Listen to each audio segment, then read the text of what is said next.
Ayo ikhwah, sampailah kita ke bagian yang ke-31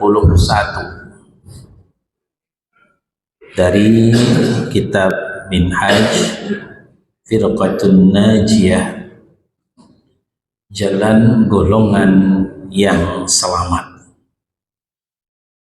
Bagian yang ke-31 ini kita akan berbicara antara wali Allah dengan wali syaitan. Apa itu wali? Wali itu adalah bahasa Arab, bukan bahasa Indonesia, bukan bahasa utan panjang. Wali artinya orang yang sangat dekat, sehingga kemudian dipinjam oleh kita orang Indonesia, berkembanglah kemudian menjadi wali kota. Maka orang yang sangat dekat dengan kota itu,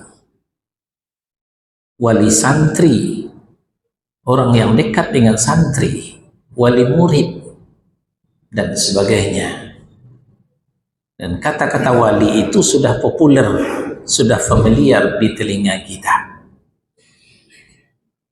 Nah, saking dekatnya kemudian bermuara kepada kekasih. Nah, makanya di kitab penulis menulis judulnya antara kekasih Allah dengan kekasih syaitan.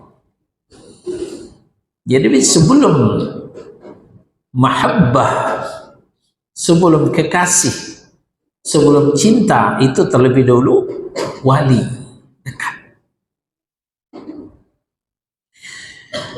Merujuk kepada Yunus surah yang ke-10 ayat 62 dan 63. Nah, di sini menjelaskan kepada kita mana wali Allah yang sesungguhnya, mana yang ngaku-ngaku wali Allah padahal sebenarnya adalah wali syaitan. Ya, kita yang sudah belajar, kita yang sudah ikut kajian tidak boleh lagi tertipu.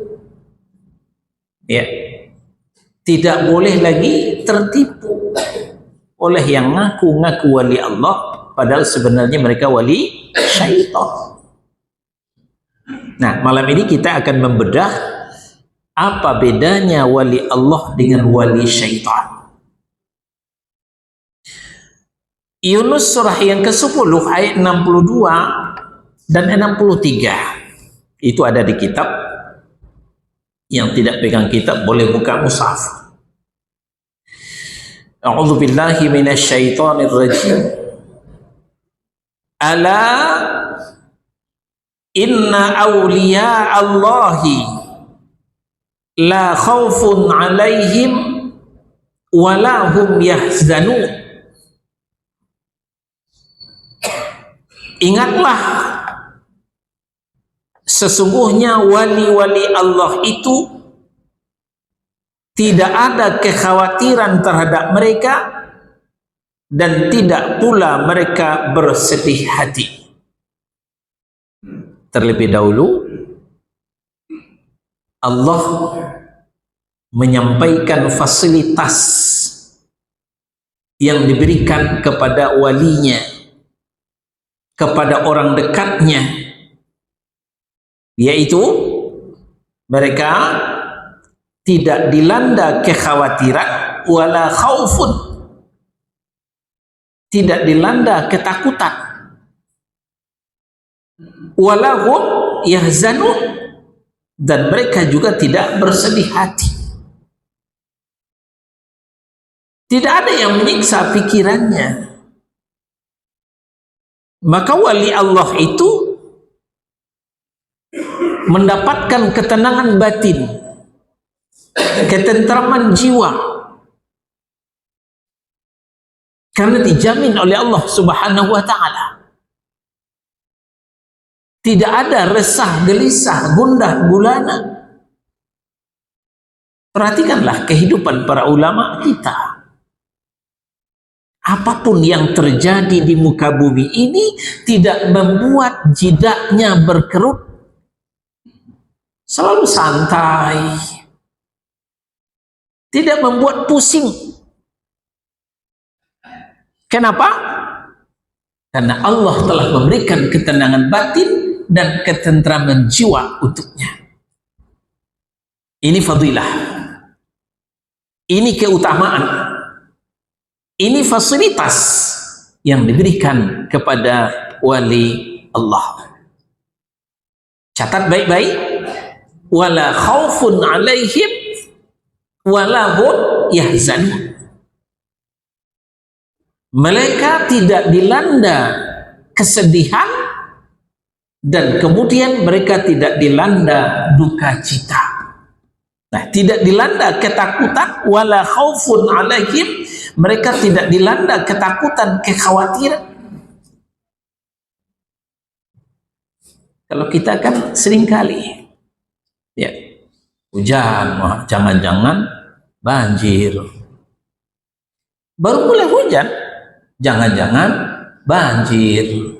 Udah mulai jangan-jangan. Angin, jangan-jangan puting beliung. Padahal belum tentu. Tapi kita sudah dihantui oleh jangan-jangan, jangan-jangan, jangan-jangan, jangan-jangan. Itu saja isi kepala kita. Nah, itulah yang menyebabkan makan tak enak, tidur tak nyenyak, resah, gelisah, gundah, gulana. Ya. Yang selalu mengikuti dolar fluktuatif, dolar naik, wah jangan-jangan, jangan-jangan resesi ekonomi, jangan-jangan, jangan-jangan perusahaan banyak kolab, banyak PHK, selalu was-was. Nah, itu kita. Kenapa? Karena kita masih jauh dari Allah Subhanahu wa Ta'ala. Tapi tidak demikian dengan wali Allah. Apapun yang terjadi di muka bumi selalu bermuara kepada qadarullah wa ma syaa fa'al. Itu sudah ketentuan Allah dan Allah berbuat sekehendaknya. Mau apa kita? Setelah kita berusaha maksimal, berusaha optimal, hasilnya tawakal ilallah, serahkan bulat-bulat kepada Allah Subhanahu wa Ta'ala. Yakinilah Allah pasti membuat yang terbaik buat kita. Ini bagi wali Allah. Mereka tidak pernah suudzon kepada Allah Subhanahu wa Ta'ala. Bahkan sebaliknya, mereka selalu husnudzon kepada Allah Subhanahu wa Ta'ala. Baik yang mereka terima itu menyenangkan ataupun yang mereka terima itu menggelisahkan, tetap husnudzon kepada Allah Subhanahu wa Ta'ala.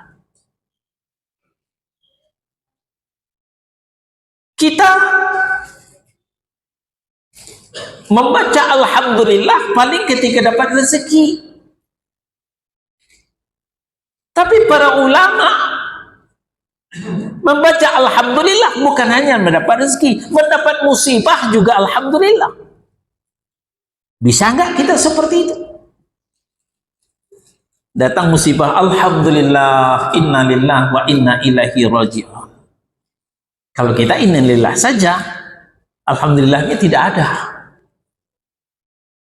Nah, itulah ya, bentuk ketenangan batin, ketentraman jiwa para wali Allah itu. Karena dia yakin dengan ayat asa an takrahu syai'an wa huwa khairul lakum. Boleh jadi yang kamu tidak suka itu yang terbaik untukmu. Wa asa an tuhibbu syai'an wa huwa syarrul lakum. Boleh jadi yang kamu suka, yang kamu doyan, yang kamu demen itu tidak baik untuk. Dia percaya dengan ayat ini. Nah, maka ketika dapat nikmat mereka bersyukur. Ketika dapat musibah mereka bersabar. Jadi terjadilah ya, netralitas dalam sikap mereka.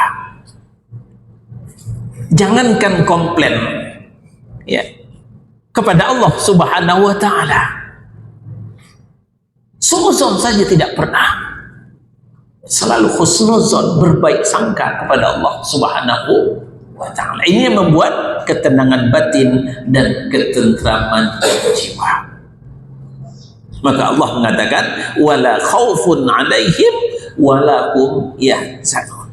Mereka tidak dilanda oleh kesedihan, kekhawatiran, ketakutan, dan juga tidak dilanda duka cita. Inginkah kita seperti itu? Ya tentu. Tapi tidak semua orang yang menjadi wali Allah. Tidak semua orang yang bisa menjadi kekasih Allah. Walaupun banyak yang menginginkan. Lalu siapa yang bisa menjadi wali Allah itu dijelaskan dalam ayat 63. Alladzina amanu wa kanu yattaqun. Orang yang akan menjadi wali Allah itu hanyalah orang-orang yang beriman. Orang-orang yang beriman, orang-orang yang bertauhid, itu yang akan menjadi wali Allah. Itu yang akan menjadi kekasih Allah. Mereka beriman, mereka bertauhid, bermula dari tauhid rububiyah sampai kepada tauhid uluhiyah dan berakhir di tauhid asma was sifat. Beruntunglah kita mengkaji tauhid. Ada harapan kita akan menjadi wali Allah. Mustahil orang yang tidak belajar tauhid lalu mereka akan menjadi wali Allah.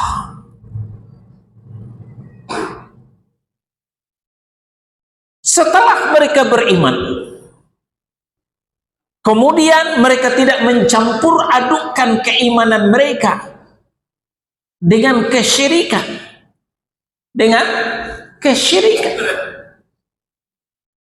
Alladzina amanu wa lam yalbisu imanahum bizulmin.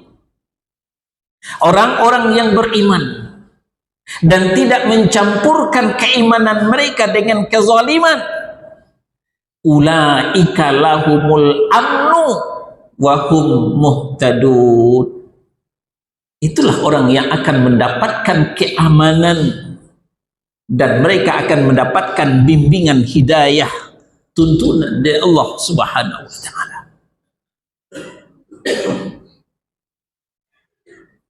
Lalu bertanya sahabat, "Ya Rasulullah, bukankah tidak ada di antara kita yang bersih daripada kezaliman?" Iya.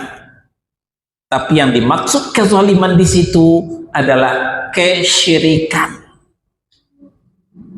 Bukankah Luqmanul Hakim telah mengatakan ketika dia mentarbiyah putranya, wa idh qala Luqmanu libnihi wa huwa ya'izuhu. Ingatlah ketika Luqman berkata kepada anaknya ketika memberikan mau'izah, tausiah kepada anaknya, ya bunayya, anakku tercinta, la tusyrik billah, jangan pernah kau syirik mempersekutukan Allah. Kenapa? Inna syirka la zulmun azim. Karena syirik itu merupakan kezaliman yang besar. Jadi kezaliman yang dimaksud oleh ayat tadi adalah kesyirikan. Alladzina amanu wa lam yalbisu imanahum bizulmin, orang yang beriman lalu tidak mencampurkan keimanan mereka dengan kezaliman, artinya kesyirikan. Inilah yang dijamin oleh Allah, ulaika lahumul amnu, itulah mereka yang akan mendapatkan keamanan. Masya Allah, ini fasilitas yang sangat mahal di tengah hiruk pikuknya dunia ini, di tengah kacau balaunya dunia ini. Tapi kepada orang yang beriman, yang tidak mencampurkan dengan kesyirikan, Allah berikan keamanan. Aman di tengah kekacauan. Untuk sebuah keamanan, orang perlu ajudan. Untuk sebuah keamanan, orang perlu pengawal. Untuk sebuah keamanan, orang perlu proteksi diri. Tapi tidak demikian dengan wali Allah. Tidak demikian dengan orang yang bertauhid. Proteksi dirinya Allah Subhanahu wa ta'ala. Pengamannya adalah Allah Subhanahu wa ta'ala. Bukankah di ayat yang lain Allah juga mengatakan ihfazillah yahfazka. Nabi mengatakan, dan ayat Allah mengatakan ya ayyuhalladzina amanu in tansurullah yansurkum wa yutsabbit aqdamakum. Nabi mengatakan ihfazillah yahfazka, ihfazillah tajidhu tujahaka. Jagalah Allah, Allah akan menjagamu. Jaga Allah, jaga akidah, jaga tauhid, murnikan keimanan. Murni, tidak bercampur dengan kesyirikan.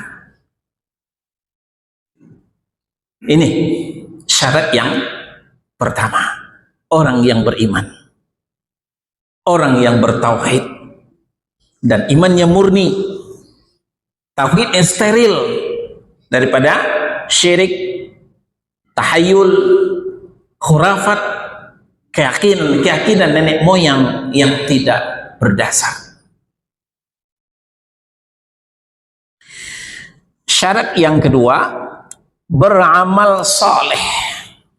Ya. Di ayat tidak nampak amal saleh, langsung saja wa kanu yattaqun, dan mereka orang-orang yang bertakwa. Tapi sebelum bertakwa, terlebih dahulu beramal soleh. Mustahil orang itu bertakwa tanpa beramal soleh. Ya, antara iman dan takwa sebelumnya, di tengahnya adalah amal soleh. Berkata Ibnu Katsir dalam tafsirnya, amal soleh ay muwafiqan li syar'illah. Amal soleh yang dimaksud adalah amal yang sesuai dengan syariat Allah, bisa dibuktikan di dalam Al-Quran, pernah disampaikan oleh Rasulullah, bisa dibuktikan dengan hadis-hadis yang sahih, dan pernah diamalkan oleh para sahabat, bisa dibuktikan dengan sirah, apakah sirah nabawiyah ataukah sirah sahabat. Itu 3 kriteria amal soleh. Ya, disyariatkan oleh Allah, ketemu dalam Al-Quran, disampaikan oleh Rasul, ketemu dalam hadis yang sahih, pernah diamalkan oleh para sahabat, diketemukan dalam sirah, apakah sirah nabawiyah ataukah sirah sahabat, baru bisa dikatakan amal soleh. Kalau tidak ada dalam Al-Quran, tidak ditemukan dalam hadis yang sahih, tidak pernah dilakukan oleh para sahabat, itu bukan amal soleh. Amal apa? Ya amal salah. Kalau bukan amal soleh berarti amal salah. Jangan kita terpedaya dengan kan baik Ustaz, kan syiar. Baik dan syiar bukan standar, ya. Standar amal soleh itu qala Allah wa qala Rasul wa qala sahabah. Standar amal soleh bukan baik, standar amal soleh bukan syiar. Baik dan syiar itu hanya pelengkap. Standarnya 3 itu tadi. Maka setiap yang benar pasti baik, tapi setiap yang baik belum tentu benar, ya. Yang akan dinilai adalah yang benar. Yang benar menurut standar tadi. Kalau tidak benar, tidak sesuai dengan standar, atau bahasa yang lebih familiar, tidak sesuai dengan SOP, sebaik apapun, sesyiar apapun, itu akan ditolak. Dalam hadis yang sudah sangat populer, man amila amala laisa alaihi amruna fahuwa rad. Barang siapa yang beramal yang tidak sesuai dengan sunnah kami, nggak ngerti kami sunnah itu Ustaz, dengan SOP kami, belum juga ngerti, ya. Nanti diputar lagi, sunnah dikerjakan berpahala, ditinggalkan nggak apa-apa, ya. Sunnah itu ajaran dengan ajaran kami, fahuwa rad. Maka amalnya tertolak, masuk tong sampah. Maka amalan perlu asli, tidak bisa amalan palsu. Salawat harus asli, tidak bisa salawat palsu. Salawat asli yang mana? Sebagaimana yang dijawab oleh Nabi Sallallahu Alaihi Wasallam ketika ditanya, kaifa nusalliya alaika ya Rasulullah, bagaimana cara kami bersalawat kepada engkau ya Rasul? Apa jawab Nabi? Faqulu Allahumma salli ala Muhammad wa ala ali Muhammad, sampai ke ujungnya, fil alamina innaka hamidum majid. Itu salawat yang asli, orisinil. Itu salawat yang akan diterima oleh Allah Subhanahu wa ta'ala. Tapi kalau salawatnya bajakan, kalau tidak mau dikatakan palsu, ya bajakan. Tidak ada stempel hak paten dari Rasulullah Sallallahu Alaihi Wasallam, dibuat-buat oleh orang-orang sepeninggal Rasulullah Sallallahu Alaihi Wasallam. Maaf saja, itu tidak akan diterima sesuai dengan hadis tadi. Tapi itulah yang kita sayangkan, yang laku, yang bajakan. Yang asli ya jarang-jarang orang memunya. Yang asli di etalase, ya, itu jarang-jarang orang. Yang bajakan banyak, diobral di kaki lima, itu diperebutkan orang. Begitu juga salawat. Salawat yang diajarkan Nabi Sallallahu Alaihi Wasallam tadi, sebagaimana yang kita baca ketika tasyahud, itu jarang-jarang orang membacanya. Yang mana yang banyak dibaca orang? Salawat bajakan yang dibuat orang-orang sepeninggal Nabi Sallallahu Alaihi Wasallam. Sebut saja salawat nariyah, salawat fatih, salawat badar, ya, salawat munjiat. Itu buatan orang-orang sepeninggal Nabi Sallallahu Alaihi Wasallam. Yang jelas sekali salawat badar, namanya badar, arah-arah ke timur tengah. Tahunya itu asli produk dalam negeri, hasil karya Kiai Haji Ali Mansur Banyuwangi yang dipopulerkan oleh Habib di Kuitang. Gus Dur, Kiai Haji Abdurrahman Wahid juga mengaku itu lagu Indonesia Rayanya orang NU. Lagu, saudara-saudara, bukan selawat itu. Bagaimana mungkin Allah akan menerima sebagai amal ibadah yang kita baca lagu bukan selawat? Nah ini SOP. Nah kemudian hadis berikutnya, man ahdatsa fi amrina hadza ma laisa minhu fahuwa rah. Barang siapa yang menambah-nambah, ya, menambah-nambah itu memodernisasi, tambah ini, tambah itu, tambah ini, tambah itu,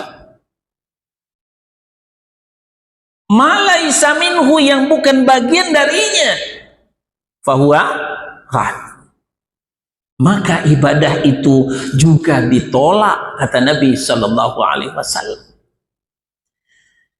Ini yang disalahfahami oleh saudara-saudara kita. Apaan tuh orangnya anti salawatan?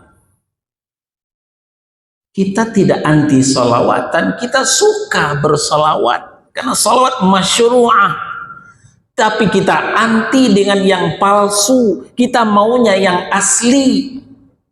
Ya, kita mau salawat tapi salawat yang asli, bukan salawat yang palsu. Nah, di situ letak permasalahannya. Nah, jadi kita kembali, amal soleh yang dimaksud adalah amal yang disyariatkan oleh Allah, yang disampaikan oleh Rasulullah, dan pernah dikerjakan oleh para sahabat radhiyallahu. Itu kriteria amal soleh. Kalau tidak ada tiga ini, berarti amal salah, bukan amal soleh. Barulah sampai kepada syarat yang ketiga, orang itu bertakwa. Alhamdulillah kita sudah maju satu langkah, masjid kita sudah takwa. Tapi baru masjid, orangnya ya belum tentu. Mudah-mudahan jamaahnya ikut masjidnya. Nah, kita berdoa, kita berharap. Orang yang bertakwa, orang yang memelihara dirinya dari dosa dan maksiat. Ya, para ulama menggambarkan orang yang bertakwa itu adalah ibarat orang yang berjalan di jalan yang penuh dengan onak dan duri, berjalan yang penuh dengan beling, sementara dia tidak pakai sendal. Gimana jalannya? Ya, hati-hati sekali, jangan sampai ketusuk kakinya, jangan sampai jatuh atau ibarat meniti. Itu orang bertakwa.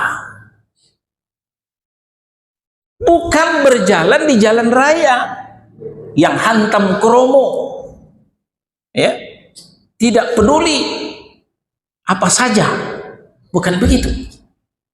Nah, ini orang yang bertakwa. Jadi yang bertakwa itu adalah orang yang menjaga dirinya dari dosa dan maksiat. Bukan orang yang tidak berdosa, jangan salah. Yang tidak berdosa itu hanya malaikat. Manusia rentan dengan dosa. Al-khata' wa nisyan sifatani linnas. Salah dan lupa itu dua sifat manusia. Yang dimaksud orang bertakwa bukan orang yang tidak pernah salah, bukan orang tidak pernah berdosa, tapi orang yang berhati-hati menjaga dirinya dari dosa dan maksiat. Kecebur juga, lalu dia segera bertobat, mohon ampun kepada Allah Subhanahu wa Ta'ala. Itulah orang yang bertakwa. Jadi jangan nanti dipahami orang bertakwa itu orang tidak berdosa, salah. Berarti malaikat aja yang akan bertakwa, manusia tidak akan bertakwa kalau begitu.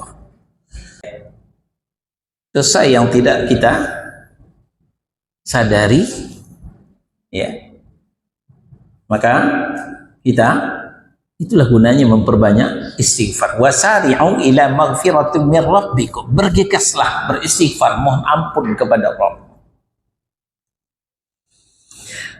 Sebaliknya wali syaitan. Ya. Nah, ini supaya kita tidak tertipu. Sekarang banyak musang berbulu ayam. Paham maksudnya? Ya, casingnya, penampilannya memukau, tapi isinya jauh panggang daripada api. Nah, maka kita harus tahu. Tadi kita sampaikan nomor A, wali Allah. Sekarang nomor B, ya, wali syaitan. Seperti apa pula wali syaitan itu? Yang lawan dari wali Allah. Tinggal kita balik. Nomor 1, musyrik dan munafik itu wali syaitan. Ya. Masih minta kepada patung, batu berhala, batu kuburan. Enggak mungkin jadi wali Allah yang masih bermunajat di batu kuburan. Mustahil. Karena itu adalah kemusyrikan. Ya. Meminta di batu kuburan tidak ada bedanya meminta di batu berhala. Dijelaskan oleh Allah Subhanahu wa taala di dalam Az-Zumar surah 39 ayat 2 dan 3. Ya. Az-Zumar surah 39 ayat 2 dan 3. Apa kata Allah Subhanahu wa taala? Ya. Inna anzalna ilaikal kitaba bil haqq fa'budullaha mukhlishan lahuddin. Itu ayat 2. Sesungguhnya kami telah menurunkan kitab Al-Quran kepada Muhammad dengan membawa kebenaran. Maka beribadahlah kepada Allah dengan tulus ikhlas beragama kepadanya. Ayat 3. Ala lillahi dinul khalis. Nah, setelah itu. Walladzina takhadhu min dunihi awliya. Orang-orang yang menjadikan wali selain daripada Allah, min dunih, selain padanya, nya itu Allah, ya. Menjadikan wali selain daripadanya, selain pada Allah, ketika ditanya kenapa kalian menyembah mereka, ya, menjadikan selain Allah sebagai wali, ya, batu-batu berhala, Lata, Uba, Manat, batu-batu kuburan, sama. Kenapa kalian menyembah kuburan? Dulu ditanya, kenapa kalian menyembah berhala? Sekarang ditanya, kenapa kalian menyembah kuburan? Jawabannya sama. Apa jawabannya? Mana'buduhum illa liqarribuna ilallahi zulfa. Kami tidak menyembah mereka. Kami tidak menyembah berhala. Sama, kami tidak menyembah kuburan. Gak ngaku mereka. Illa liqarribuna ilallahi zulfa. Melainkan kami berharap mereka mendekatkan kami kepada Allah sedekat-dekatnya. Kalau orang Arab jahiliyah berharap kepada batu berhala, semoga berhala ini mendekatkan mereka kepada Allah. Nah, ini tawasul. Ya, mereka bertawasul, berperantara kepada batu-batu berhala untuk sampai kepada Allah. Ini juga yang dikatakan saudara kita yang menyembah kuburan. Mereka nggak ngaku nyembah kuburan. Kami bertawasul kok. Semoga orang soleh yang berkubur di sini menyampaikan doa kami kepada Allah. Kenapa demikian? Karena Allah itu ibarat Pak Jokowi. Nah, kalau dulu ya, dulu, bukan sekarang kan udah ganti. Saya dengar ceritanya, ceritain dulu. Cerita sekarang belum dengar. Gitu. Nah, ceritanya dulu begitu. Allah itu ibarat Pak Jokowi, sibuk. Nggak mungkin mereka Pak Jokowi ngopenin kita masing-masing, maka carilah orang dekatnya. Siapa? Pak Pram sebelum Cawagup, Pak Pramono Anung, itu orang dekatnya Pak Jokowi. Nah, jadi yang berkubur di sini adalah orang dalam Allah, ya, orang dekatnya Allah, ya.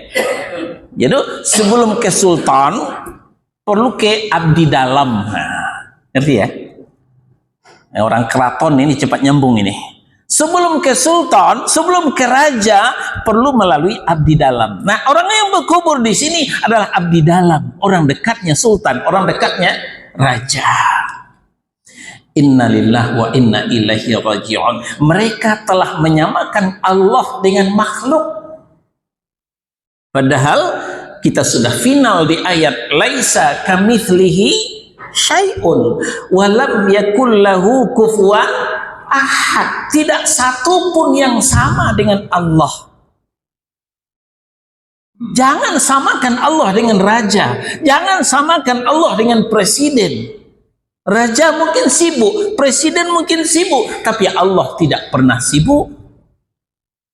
Lebih banyak umatnya, lebih banyak hambanya yang akan menadahkan tangan, akan meminta. Allah tidak pernah sibuk. Jadi tidak perlu pakai abdi dalam. Langsung saja kepada Allah Subhanahu wa ta'ala.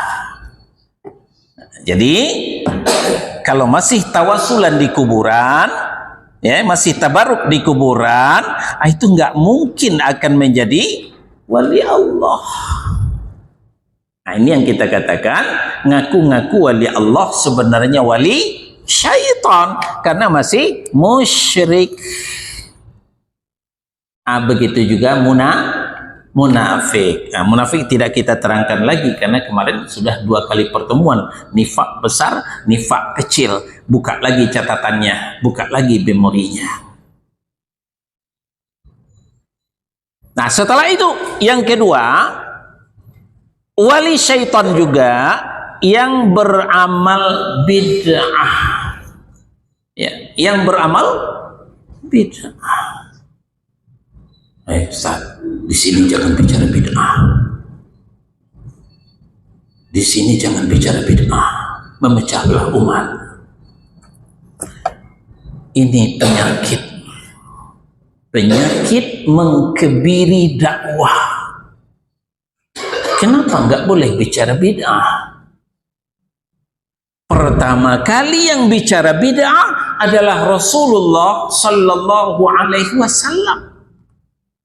Kita tahunya bid'ah ini dari Rasulullah. Jadi kalau diprotes, ya protes Nabi, protes Rasul yang pertama kali bicara bid'ah. Apa itu bid'ah? Amalan yang tidak sesuai dengan sunnah, itu bid'ah. Ya, kalau merasa tersinggung, jangan berbuat bid'ah. Selesai kan? Kalau merasa tersinggung, jangan berbuat bid'ah. Kalau orang tidak berbuat bid'ah, dia tidak bakal tersinggung. Siapa yang akan tersinggung? Ya pelaku bid'ah.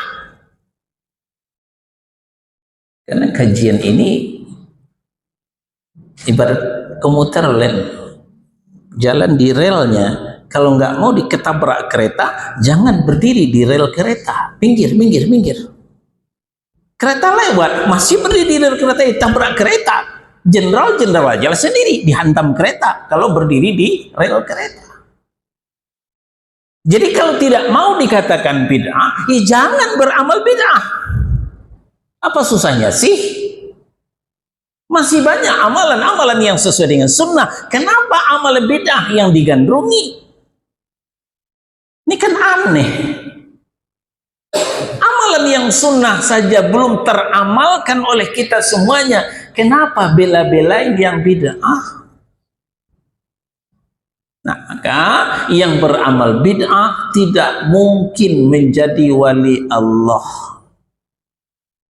Karena Allah sangat murka terhadap pelaku bid'ah.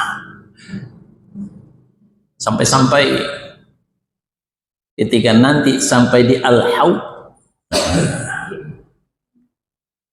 ini sudah berlalu pembahasan kita di Tauhid jilid 1. Di hari kiamat nanti, ketika matahari didekatkan beberapa mil saja, suhu sangat panas ketika itu. Panas yang tidak terkira, keringat bercucuran, kerongkongan, kering minta disiram. Lalu kita bersama-sama ke Al-Haud, telaga Nabi Sallallahu Alaihi Wasallam. Beliau punya telaga yang jumlah cangkirnya sebanyak bintang di langit. Nah, ketika kita ramai-ramai ke Al-Haud, ada sebahagian orang yang diusir dari Al-Haud, tidak boleh minum ke telaga Nabi, diusir. Lalu Rasulullah teriak, jangan diusir, itu umatku. Dipertahankan oleh Nabi. Terdengar suara, Muhammad, kamu tidak tahu apa yang mereka amalkan sepeninggalmu. Yang mereka amalkan yang tidak kamu perintahkan.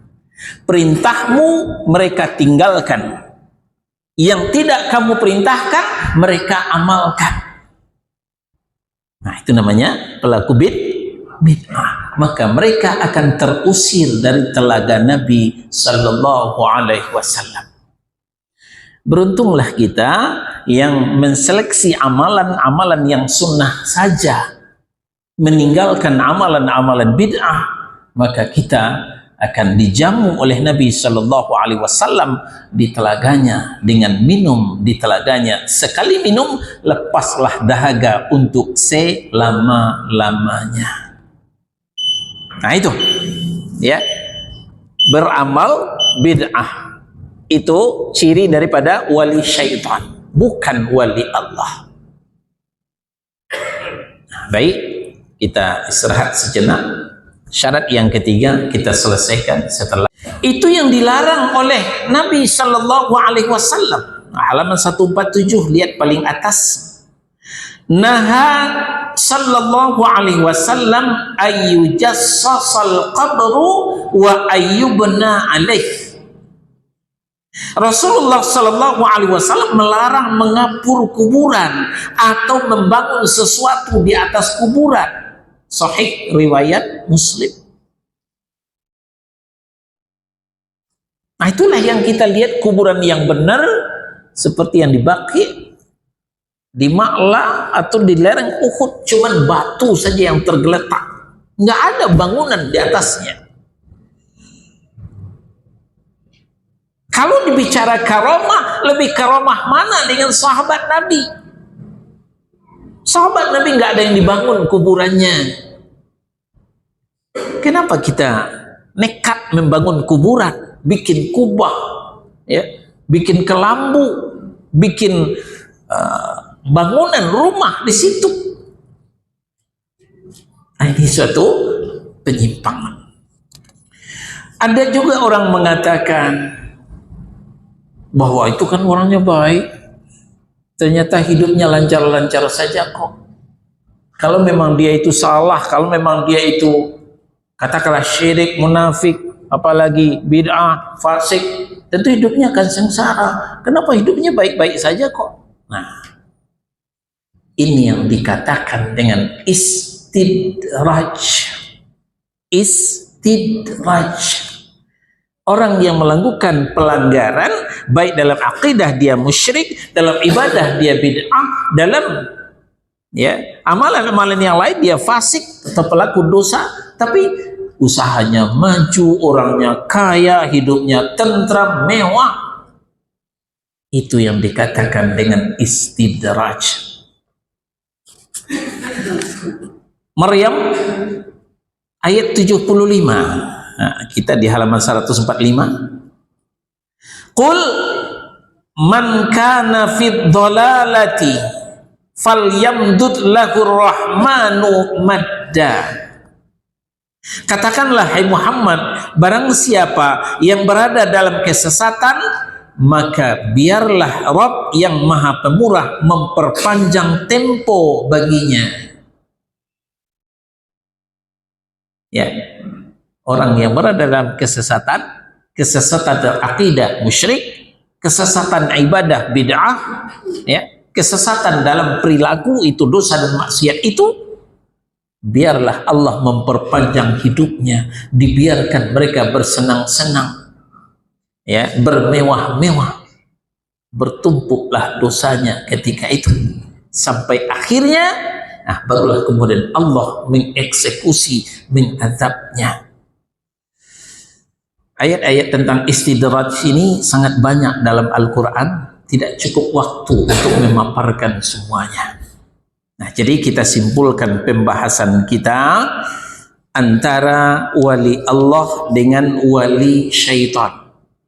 Tujuan ini, kajian ini, judul ini diturunkan oleh penulis supaya kita tidak tertipu mana wali Allah yang sesungguhnya. Atau jangan-jangan ada di antara kita merasa wali Allah, merasa orang baik, ya. Nah, ini standarnya. Sudahkah kita beriman, bertauhid? Sudahkah kita beramal soleh? Sudahkah kita bertakwa? Insya Allah kita bisa menjadi wali Allah. Tapi kalau masih musyrik, tidak bisa menjadi wali Allah. Masih bid'ah, tidak bisa menjadi wali Allah. Masih fasik, doyan dengan dosa dan maksiat, tidak bisa menjadi wali Allah. Mungkin menjadi wali syaitan. Mudah-mudahan akhir hidup kita yang tinggal mungkin tidak berapa lama lagi, kita bisa memperbaiki diri, memperbaiki akidah, memperbaiki ibadah, dan memperbaiki tingkah laku kita, supaya kita semua bisa menjadi wali Allah. Dan wali Allah tidak harus keramat, wali Allah tidak harus membuat yang aneh-aneh.